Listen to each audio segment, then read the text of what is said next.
तुलसी महारानी की जय, वृंदा देवी की जय, वृंदाए तुलसी देवाय प्रिय केशवाचिचा, कृष्ण भक्ति प्रदे देवी साच बच्चा नमो नमः।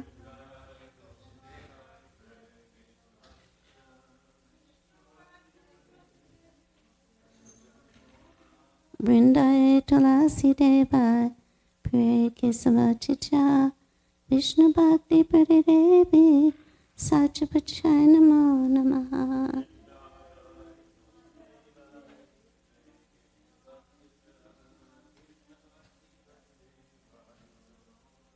वृंदाए तुलसी देवाय प्रिय केशवाचिचा, विष्णु भक्ति प्रदे देवी साच बच्चाय नमो नमः।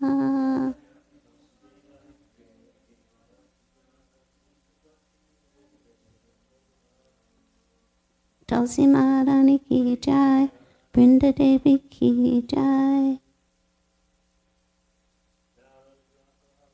Obeys and says all the Vaishnava devotees of the Lord, just like desire trees, fill the desires of everyone and are full of compassion for the fallen conditions of life.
Jaya Radha Madhava Kunja Vihari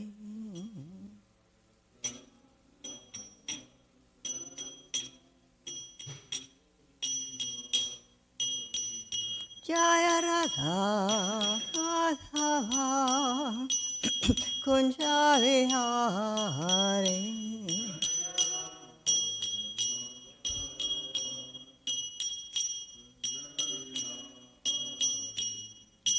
Gopi Jana Vallabha Girivardhari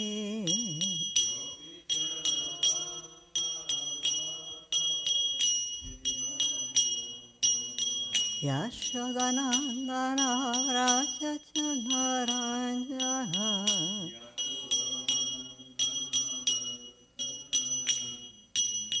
Yamuna Tira Varachari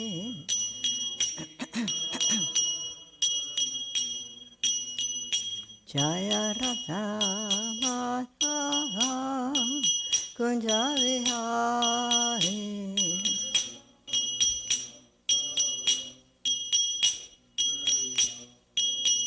Jaya Radha Madhava Kunja Vihari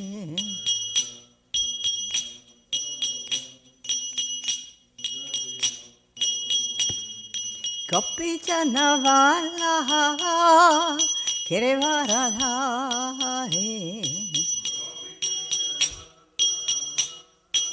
Girivaradhare Jaya Gopi Janavallabha Girivaradhare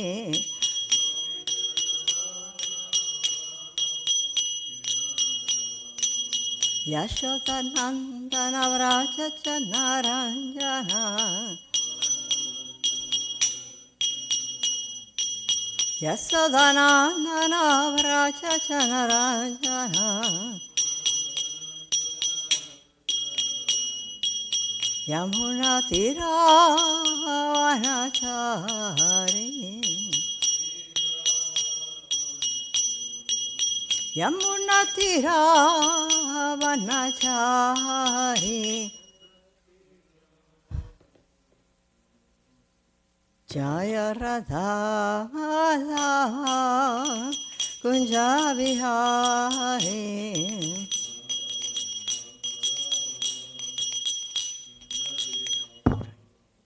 Jaya Radha Madhava Kunja Vihari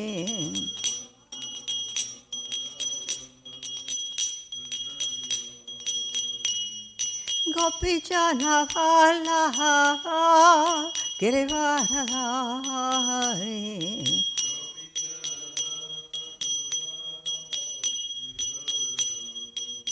Yashodanandana Vraja Naranjana Yamuna Tiravanachari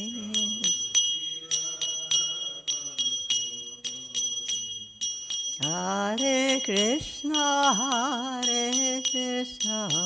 Krishna Krishna Hare Hare Hare Rama Rama Rama Hare Hare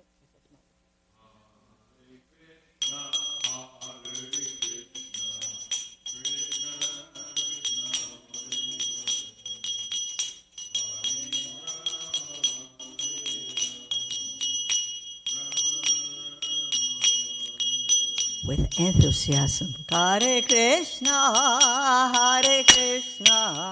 Krishna Krishna, Hare Hare, Hare Rama, Rama Rama, Hare Hare.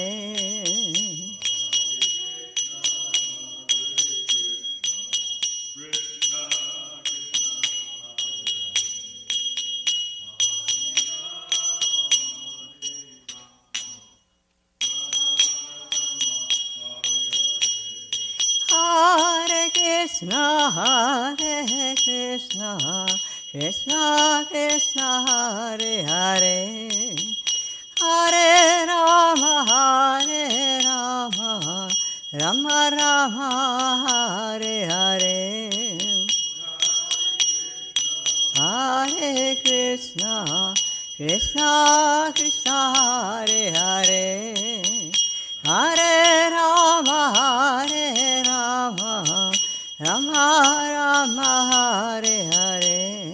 Hare Krishna, Krishna Krishna, Hare Hare, Hare Rama, Rama Rama, Hare Hare. Hare Krishna, Krishna Hare Hare, Hare Rama, Rama Rama, Hare Hare. Hare Krishna, Krishna Krishna, Hare Hare, Hare Rama, Rama Rama, Hare Hare. Krishna Krishna, Hare Hare, Hare Rama, Rama Rama, Hare Hare. Jaya Radha Madhava Kunja Vihari Ramadava Kunja Vihari. Namo Vishnupad Paramahansa Parivrajacharya Saraswata His Divine Grace A.C. Bhaktivedanta Swami Srila Prabhupada Ki Ananta Koti Vaishnava Vrinda Ki Namacharya Srila Haridas Thakur Ki Prem Se Kaho Sri Krishna Chaitanya Prabhu Nityananda Shri Advaita Gadadhar Shrivas Adi Gaura Bhakta Vrinda Ki Shri Radha Krishna Gopa Gopinath, Shama Sundara Kunda Giri Govardhan Ki, Vrindavan Dham Ki, Mathura Dham Ki, Navadvip Dham Ki, Mayapur Dham Ki, Jagannath Puri Dham Ki, Ganga Mai Ki, Yamuna Mai Ki, Tulsi Ki, Briham Virdanga Ki, Hare Krishna Mahamantra Ki, Harinam Sankirtan Ki, Bhakti Sivishan Ki, Prasad Sivishan Ki, Gaur Premanandi. All glories to the assembled devotees. All glories to the assembled devotees. All glories to the assembled devotees. All glories to the lotus feet of Sri Sri Guru and Gauranga. Srila Prabhupada Ki.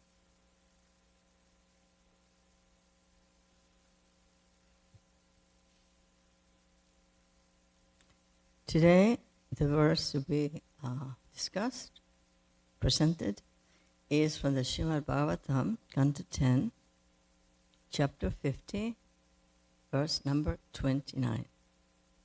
10, 50, verse 29. The first line is a little bit longer than the other three, so there will be a change of melody when we recite this verse. Om Namo Bhagavate Vasudevaya. Om Namo Bhagavate Vasudevaya. Om Namo Bhagavate Vasudevaya.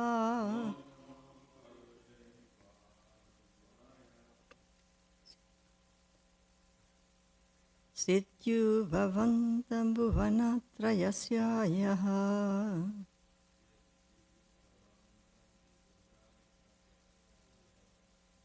Samihite Nantaguna Svalilaya. Natasya Chitram Parapaksha Nigrahas. Tatapi Martyanu Vidhasya Vanjate. Stidyut Bhavantam Bhuvanatrayasyaya.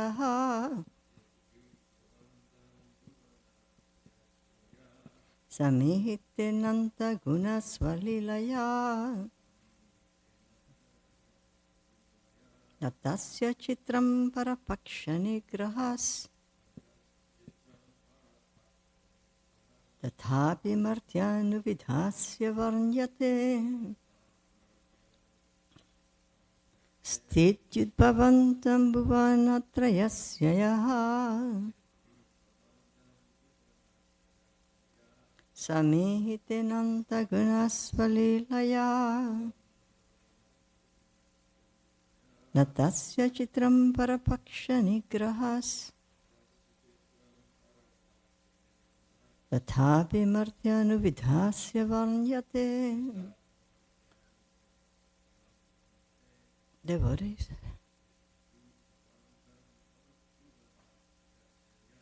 Sthiti Udbhavantam Bhuvanatrayasya. Samhite Nanta Gunasvalilaya. Natasya Chitram Parapaksha Nigrahas. Tathapi Vartyanu Vidhasya Varnyate.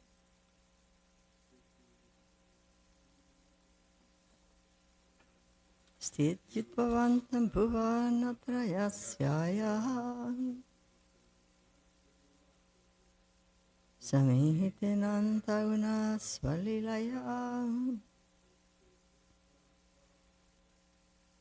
Natasya Chitram Parapaksha Nigrahas. Tathapi Martyanu Vidhasya Varnyate.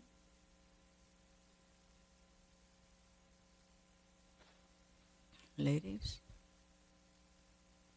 synonyms. Sthiti, the maintenance. Udbhava, creation. Antam, an annihilation. Bhuvanatrayasya, of the three worlds. Yaha, who, samihite, effects, ananta, unlimited, gunaha, whose transcendental qualities, swalilaya, as his own pastimes, na, not, tasya, for him, chitram, wonderful, para, opposing, paksha, of the party, nigraha, the subduing, tata api, nevertheless, martya, human beings, anuvidhasya, who is imitating, vanyate, it is described. Translation and purport by the disciples of Srila Prabhupada. Translation. For him who orchestrates the creation, maintenance, and destruction of the three worlds, and who possesses unlimited spiritual qualities, it is hardly amazing that he subdues an opposing party. Still, when the Lord does so, imitating human behavior, sages glorify his acts. Please repeat. For him who orchestrates the creation, maintenance, and destruction of the three worlds, and who possesses unlimited spiritual qualities, it is hardly amazing that he subdues an opposing party. Still, when the Lord does so, imitating human behavior, sages glorify his acts. Purport. And by the style of writing, it appears quite clearly who is the author of this purport. You'll see. The philosopher Aristotle once argued that the Supreme God would hardly take part in human activities, since all ordinary activities are unworthy of such a divine being. Similarly, Srila Vishwanath Chakravarti, who almost certainly never read the works of Aristotle, raises a similar point. Since Sri Krishna creates, maintains, and annihilates the entire universe, isn't it an uninteresting mismatch when he fights against Jarasandha? The answer is as follows. The Lord plays the part of a human being, and expanding his pleasure potency creates thrilling, transcendental pastimes full of suspense and dynamic action. By the Lord's Yogamaya potency, he appears exactly like a human being, and thus we may enjoy the spectacle of the Supreme Person acting on the earthly stage. Undoubtedly, stubborn agnostics will argue that since Krishna is God, there is no real suspense involved. Such skeptics simply do not understand Krishna's attractive potency. Beauty and drama, even on the material stage, possess their own fascinating logic. And similarly, we love Krishna for his own sake, we appreciate his beauty for his own sake, and we enjoy Krishna's pastimes because they are in fact wonderful in and of themselves. In fact, Krishna executes his pastimes not for a mundane, egotistical purpose, but for our pleasure, and his, of course. Thus, the presentation of spiritual pastimes is itself an act of love that Krishna performs for the infinite spiritual happiness of pure-hearted souls who have transcended material envy of the Godhead. In this regard, Srila Vishwanath Chakravarti quotes an important verse from the Gopal Tapani Upanishad, Narakriti Para Brahma Karana Manushaha the supreme absolute truth, for his own purpose, appears in a human-like form, although he is the source of everything. Similarly, in the Srimad Bhagavatam, Canto 10, chapter 14, verse 32, we find Yan Mitram Paramanandam Purnam Brahma Sanatanam, the source of transcendental bliss, the eternal Supreme Brahman, has become their friend. Oh my God,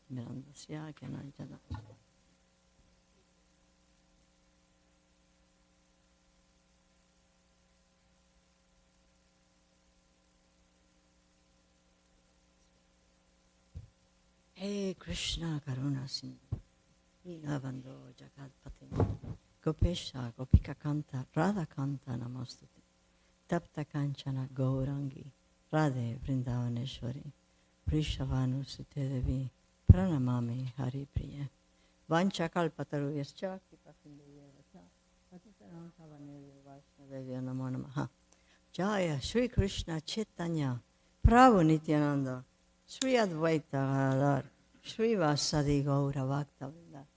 Hare Krishna, Krishna Krishna, Hare Hare, everybody. Hare Rama, Rama Rama, Hare Hare. Hare Krishna, Krishna Krishna, Hare Hare. Hare Rama, Rama Rama, Hare Hare. Hare Krishna, Krishna Krishna, Hare Hare. Hare Rama, Rama Rama, Hare Hare. So you remember when Mother Malati was here some months ago, and instead of going through all this long introduction, as far as verses are concerned, she chanted the Mahamantra 3 times. That covered everything. So it has, besides this commentary, it has other commentaries, and I'm going to go ahead and read them. They are absolutely beautiful and puts everything in perspective. These commentaries put everything in perspective. So Vishwanath Chakravarti Thakur says, if Krishna is the Lord of the universe, how can he derive any pleasure in fighting with insignificant jivas who are not equal to him? But if it were not so, then what would be the need for this description? This verse answers the question. So what is astonishing in his fighting? For Krishna, who appears in human body and performs activities like a human, it is suitable, that's the key. He appears like a human, so he can find himself in a situation where he is equal to the person that he is fighting. There would be no relish for him if, as undying creator of the universe, he defeated Jarasandha in combat, as the match would be unequal. If, however, appearing as a human, he defeated the strong Jarasandha as unequal, it would be astonishing. Because, of course, Jarasandha is very powerful. It's a big man. Krishna is young and doesn't appear to be strong. So that is amazing that they're fighting as so-called equals although Jarasandha is superior. And when Krishna defeats him, that is astonishing. One should not argue that Krishna's human form is not his Svarup, because the scriptures say the Parabrahma has a human form, and this is from the Gopal Tapani Upanishad. And from the Bhagavatam, the Purna Brahma, full of highest bliss, has become the friend of Yashoda and Nanda. It's the same verse quoted before, Srimad Bhagavatam, Canto 10, chapter 14, verse number 32. Srila Jiva Goswami says, if Krishna is the Lord of the universe, how can he derive rasa from fighting the lowest, most insignificant? If he does not, what is the use of this description? Maintenance, sthiti, is mentioned before creation and destruction, because during that period, the Lord performs his direct pastimes. That's why it's so important, this period, before creation and during destruction, in between. The singular is used instead of the dual, since Balarama and Krishna are considered non-different. How can a single person carrying unlimited? How can a single person can carry unlimited creations? He has unlimited qualities like omniscience, he knows everything, and cleverness, which are not attained by practice, but are eternally inherent in his pastimes.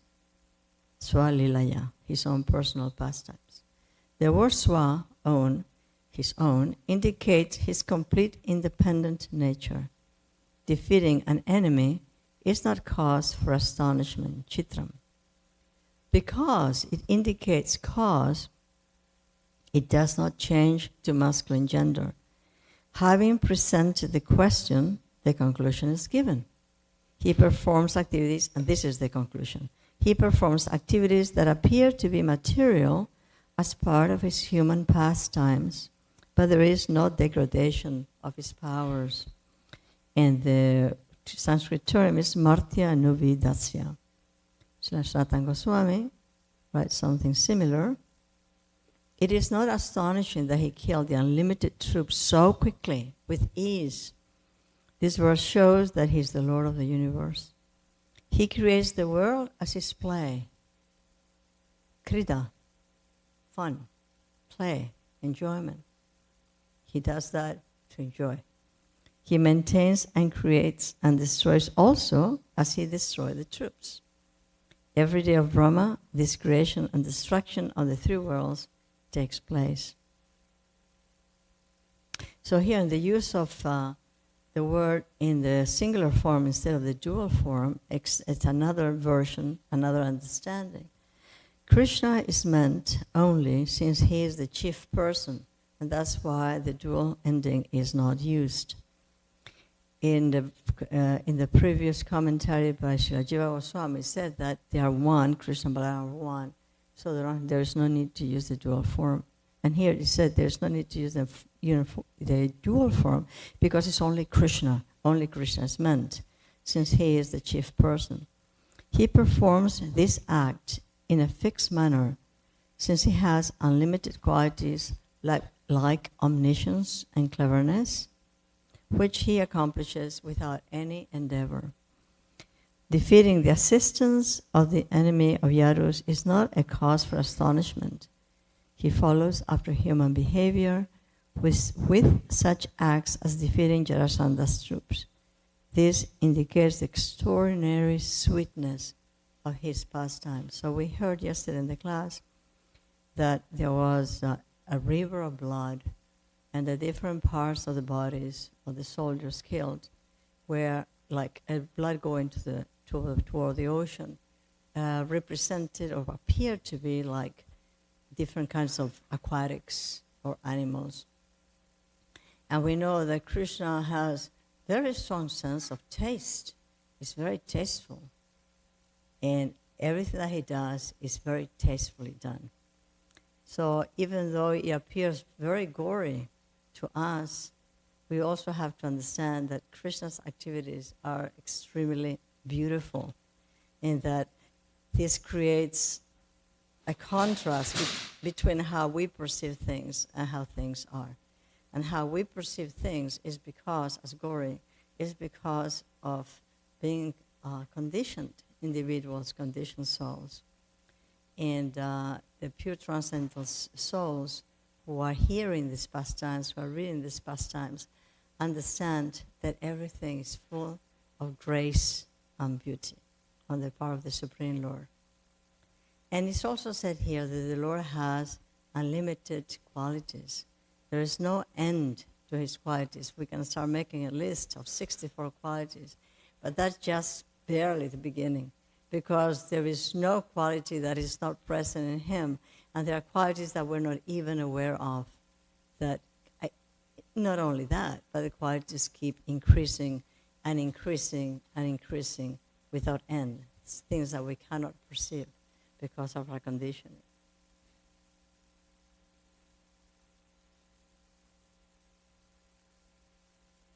So I'm going to go to chapter 4 of the Bhagavad Gita. And I'm going to read through some verses.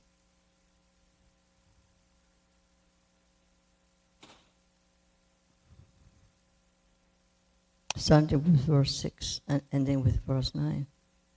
I'm going to go to the Sanskrit of the first verses. Chapter 4, verse 6, 7, 8, and 9. In verse 6, Krishna is saying, although I am unborn and my transcendental body never deteriorates, and although I am the Lord of all living entities, I still appear in every millennium in my original transcendental form.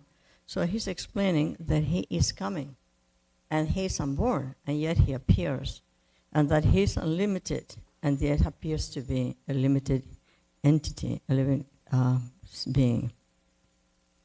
And then he explains why he comes. And that's verse number 7. Whenever and wherever there is a decline in irreligious practice or the descent of Bharata, and a predominant rise of irreligion, at that time I descend myself. Why? He's coming. Because he sees that there is an imbalance, and he needs to appear in order to fix things. Verse 8. To deliver the pious and to annihilate the miscreants, as well as to re-establish the principles of religion, I appear myself millennium after millennium. So we know that he's coming to deliver the pious, to destroy the miscreants. But being an absolute, being the supreme absolute truth, there is no difference between his destroying the miscreants and protecting the devotees. And not only he comes to protect the devotees, he wants to enjoy pastimes with the devotees. Because everything he does is in the spirit of having fun, creating pleasure. But he's not creating pleasure for himself only, he's creating pleasure for everybody who is purified enough to be able to understand.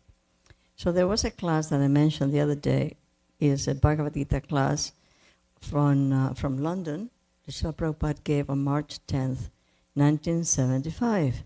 And there are some points that explain why Krishna appears and what he does when he appears.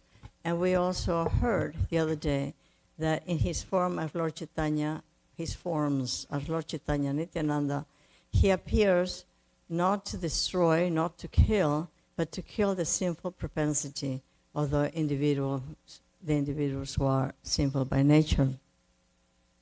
So he's saying, this Srila Prabhupada speaking, real Krishna comes to kill or to give protection. This is the verse I just read, number 8. Because he is absolute, it is the same thing.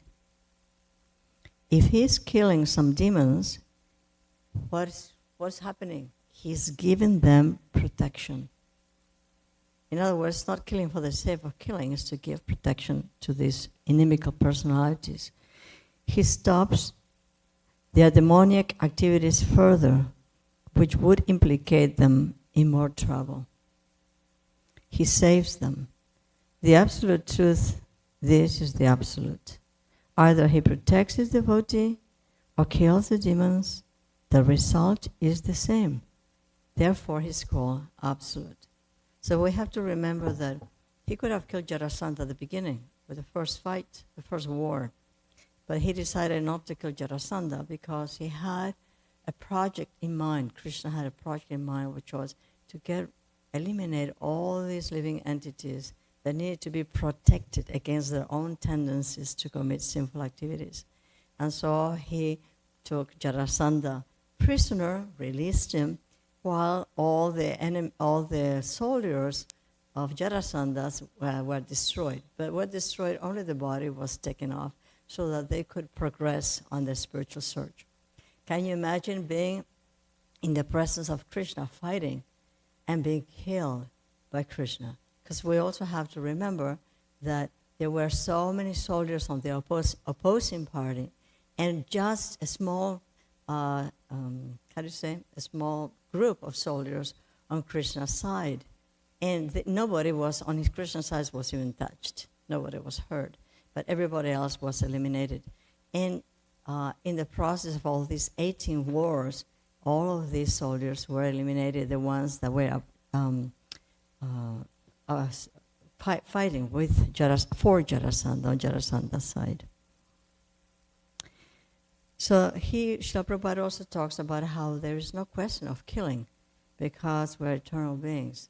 So even though it appears that Krishna is killing, he's actually facilitating the change of consciousness. I'm talking about when he's killing the devotees, not the devotees, but the soldiers of Jarasandha. So he says, the living entity is eternal. How can he be killed? Nahanjate hanyane hanyamane sharire, Bhagavad Gita 2:20. So to kill means to kill his demoniac nature. Otherwise, how can the demon be killed? There is a verse that anyone who knows that the living entity is never killed. A living entity does not kill anyone, neither a living entity is ever killed. One who knows this, he knows. So that is the position. So killing does not mean that killing the living entity. That is not possible. Only killing the demonic activities. Killing means to stop acting. So the point making that Srila Prabhupada is making very strongly through so many of these paragraphs is that Krishna is absolute, that whatever he does is perfect. But not only perfect, it's also beautiful because he's the source of all beauty. And that's why we are attracted to anything that is beauty, and all of that is coming from his absolute beauty in form, in activity, in qualities, in pastimes, in everything. So we're going back to this verse, number 9. Janma karma chame divyam evam yo veditat vataha tyaktva ham punarjama naitimam etisvarjuna. Translation. One who knows the transcendental nature of my appearance and activities does not, upon leaving the body, take his birth again in this material world, but attains my eternal abode, O Arjuna. So what does it mean to know, to understand the transcendental nature of Krishna's appearance and activities? Is it something that we learn by studying? Is it something that we hear and we have enough faith to accept? What is it exactly? Is it that there are some individuals who simply accept, whether they know a lot of verses, whether they know a lot of philosophy or not, that it comes to be at a certain point not as important, but a person who with full heart and open arms accepts the majestic and yet sweet personality of the Supreme Lord and understands that everything that the Supreme Lord is doing is absolutely magnificent, full of grace, full of beauty, full of enjoyment, and everything that he does is because of pleasure. Krishna is the source of all pleasure. He revels in pleasure. He creates pleasure, and he creates pleasure for those who are open to receiving it. And so receiving it means that those who are willing to have a process of purification by which the understanding can be given to them. And we as devotees who are following a process that enables us to be accepting of what Krishna himself is saying about his nature and his qualities. So it's important to realize that it is an attitude of total acceptance of the Supreme, the qualities of the Supreme, the nature of the Supreme, the activities of the Supreme as being transcendently glorious, and that he is come in order to be able to enjoy the pastimes, whether they appear gory or they appear very, very exciting and full of suspense. That's why he's coming. So he explains why he comes, because there is irreligion and he needs to fix things.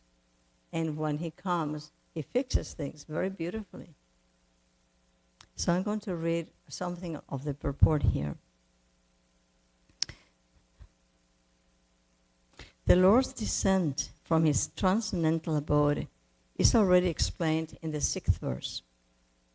One who can understand the truth of the appearance of the personality of Godhead is already liberated from material bondage, and therefore he returns to the kingdom of God immediately after quitting the present material body.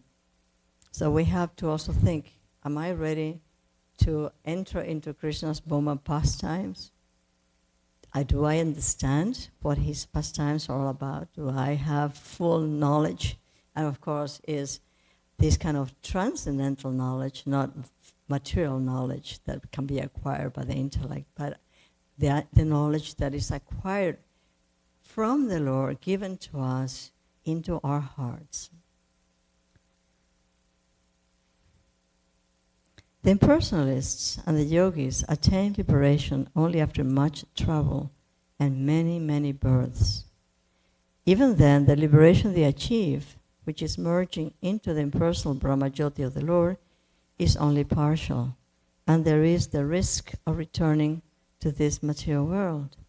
But the devotee, simply by understanding the transcendental nature of the body and activities of the Lord, attains the abode of the Lord after ending this body, and does not run the risk of returning to this material world.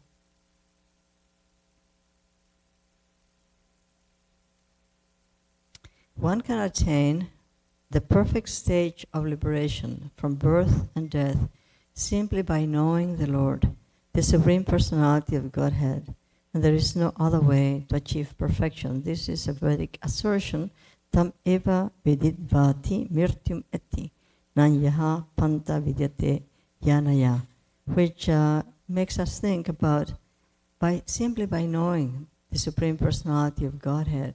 And there is no other way to achieve this perfection. This chapter talks a lot about knowledge, chapter 4, especially toward the end, after the verse of taking shelter of the spiritual master, and how after having taken shelter of the spiritual master and following his prescriptions, one can never go back to lack of consciousness, because the consciousness of the reality of transcendence has been completely brought forth by this relationship. That's verse 35 in this chapter. And so I'll continue. There is no alternative. That there is no alternative means that anyone who does not understand Lord Krishna as the Supreme Personality of Godhead is surely in the mode of ignorance, and consequently he will not attain salvation simply, so to speak, by licking the outer surface of the bottle of honey, or by interpreting the Bhagavad Gita according to mundane scholarship. This is very important. One is not going to be able to attain the kingdom of God by interpreting the Bhagavad Gita according to mundane scholarship. And it's not that others who have translated the Bhagavad Gita through kind of mundane scholarship will not attain the kingdom of God. We need to develop the eyes of devotion in order to understand the Bhagavad Gita through the eyes of devotion. Because if we understand the Bhagavad Gita just because the verses are very clear to us, maybe or not so clear, because we remember them, because we chant them, there's nothing wrong with that if it invokes devotion in the heart. If we have this kind of mentality of trying to analyze everything, then we are busy in other endeavors. We're not busy in cultivating the heart, which is the key element. And what is the greatest enemy? See if you have an answer for this. The greatest enemy of the cultivation of the heart. What the negative quality is there that is the greatest enemy of the need for us to cultivate the heart? What's that? Lust and anger? This personal material desire? Envy, the source of all evil. Envy. And envy is in our heart. And envy is something that we have to deal with by understanding it's there and by choosing how to act in ways that don't perpetuate or increase the envy. And what is the greatest attribute or the greatest virtue for us to be able to enter in the pastimes, the Supreme Lord? Don't say anything. Surrender.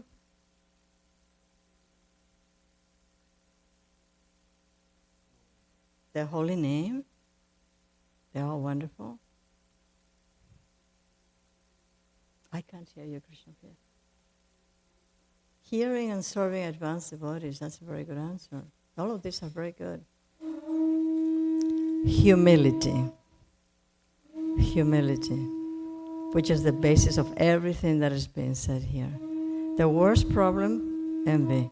The greatest asset, humility. So if we're aware of these things, we can actually start to cultivate humility and let go of envy within our own personal capacity. Thank you so much, Hare Krishna. Srila Prabhupada ki jai.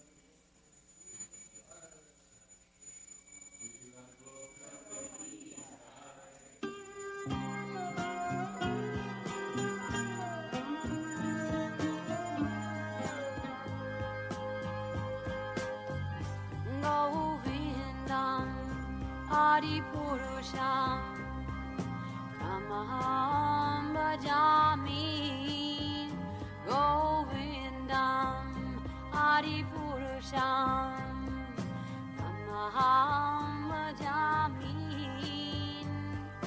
Govindam Adipurusham Tamaham Bhajami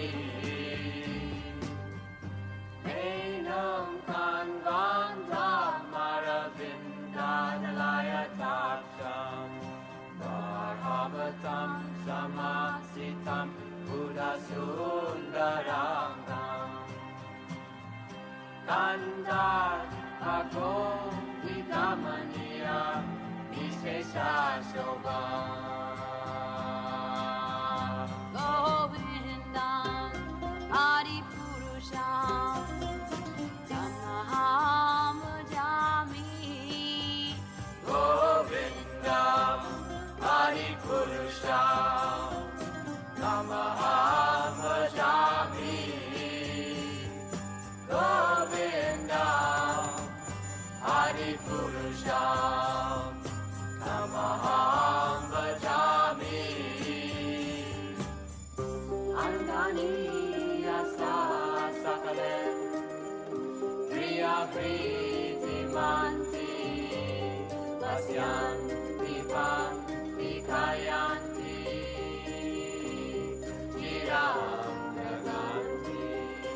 Ananda Maya Sadhu Jala Vigrahasya Govindam Adipurusham Tamaham Bhajami Govindam Adipurusham Tamaham Bhajami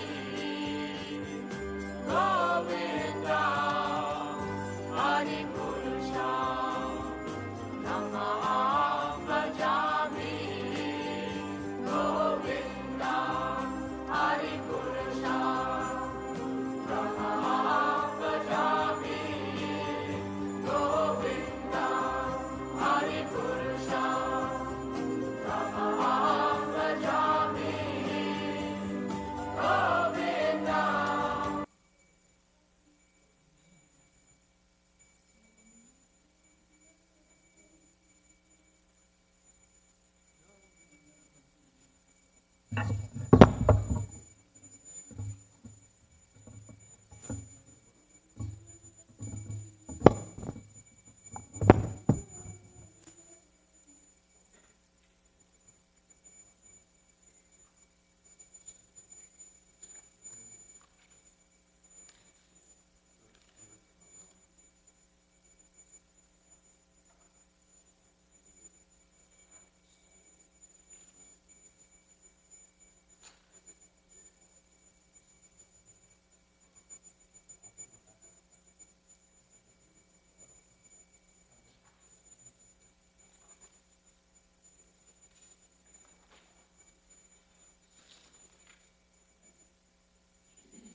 Radhe Jaya Jaya Madhava Daite.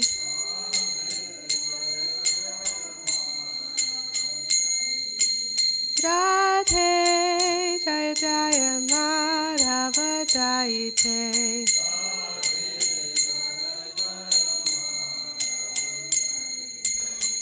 Gokula Taruni Mandala Mahite.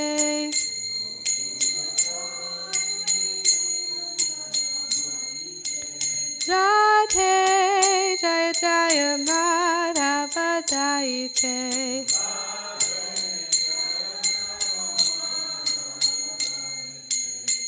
Damodara Rati Vadhana Vese Hari Niskuta Vrinda Vipinese.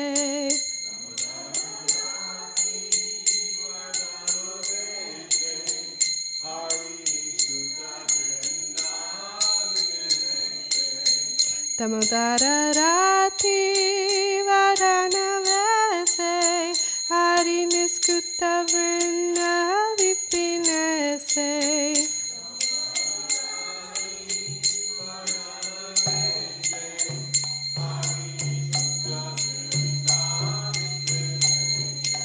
Radhe Jaya Jaya Madhava Daite.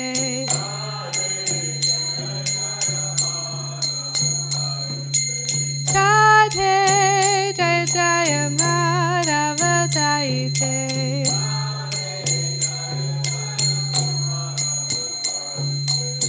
Vishubhanu Dari Navasachi Leke Lalita Saki Gunaramita Vishake.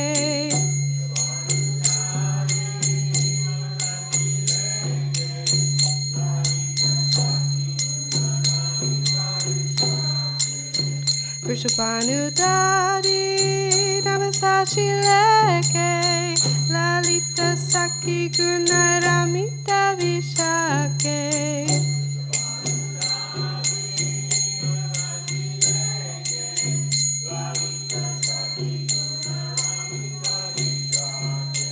Radhe Jaya Jaya Madhava Daite.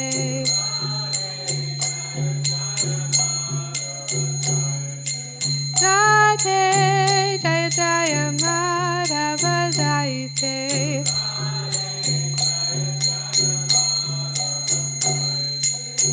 Karunam Kurumai Karuna Bharite Sanaka Sanatana Vanita Charite.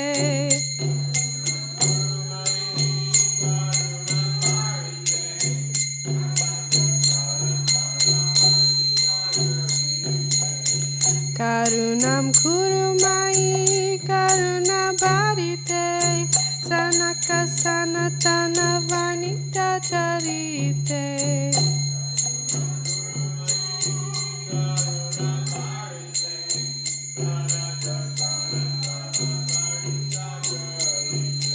Radhe Jaya Jaya Madhava Daite.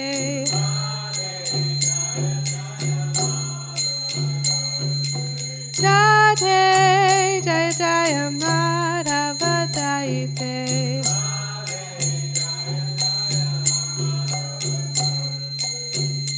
Hare Krishna, Hare Krishna, Krishna Krishna, Hare Hare, Hare Rama, Hare Rama, Rama Rama, Hare Hare.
Hare Krishna, Hare Krishna, Krishna Krishna, Hare Hare, Hare Rama, Hare Rama, Rama Rama, Hare Hare.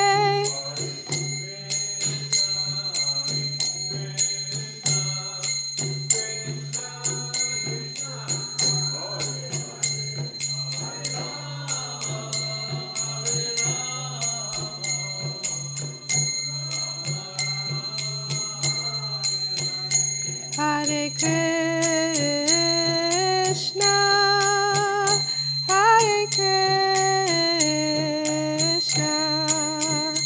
Krishna Krishna, Hare Hare, Hare Rama, Hare Rama, Rama Rama. Hare Hare, Hare Krishna, Hare Krishna, Krishna Krishna, Hare Hare, Hare Rama,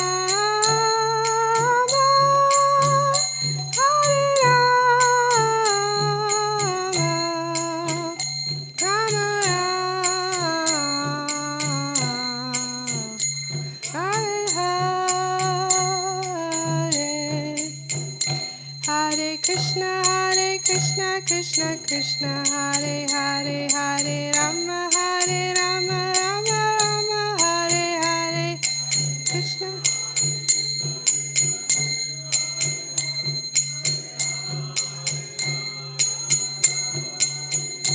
Hare Krishna, Krishna Krishna, Hare Hare, Hare Rama, Rama Rama, Hare Hare.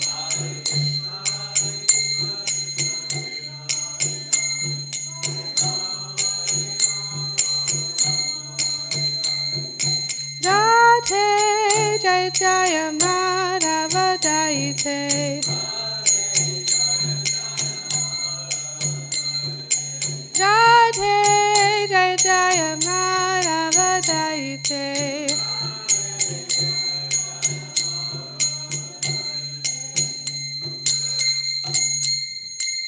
Radha Golokananda Ki Jai. Oh, God.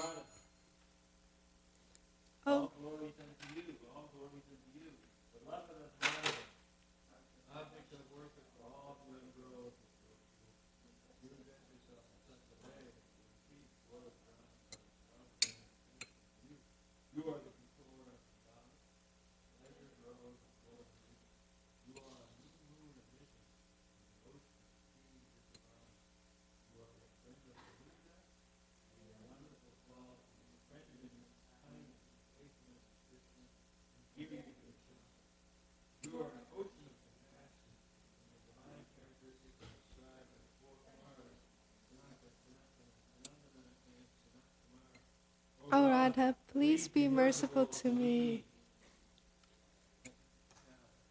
Take Sadarpanam Arjanam, Bhavamahadavagni Nirvahanam, Jayakairam Jayanyudavikaranam, Vijavadu Jivanam, Anandapurivardhanam, Pratipanam Purnamritaswanam, Sarvatma Snapanam, Param Vijayate Shri Krishna Sankirtanam, Nam Namakari Bahuda Nija Sarva Shaktis Tatrapita Niyamita Smarane Nakala Etadrishita Vakripa Bhagavan Mamapi Dordaiv Midrishami Hajjani Nanuraga Trinadapi Sunichena Tarorapi Suhishuna Amani Namana Dana Kirtaniya Sadahari Nadanam Nadanam Nasundarim Kavitam Va Jagadisha Kamaye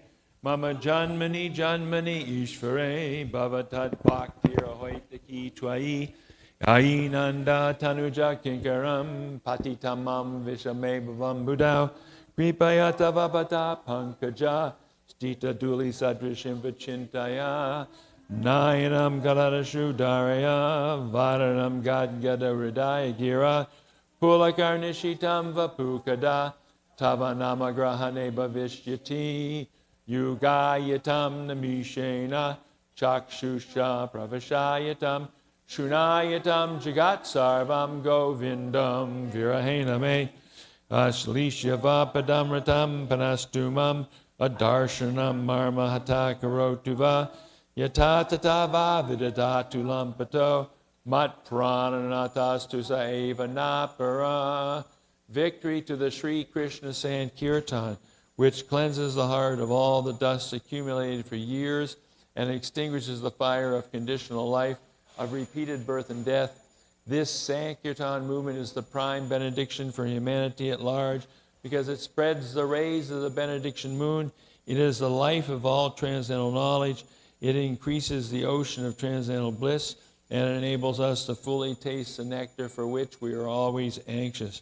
Oh, my Lord, congregational chanting of your holy name alone can render all benediction to living beings, and thus you have hundreds and millions of names like Krishna and Govinda. In these transcendental names, you've invested all your transcendental energies. There are not even hard and fast rules for chanting these names. Oh, my Lord, out of kindness, you enable us to easily approach you by your holy names, but I'm so unfortunate that I have no attraction for them.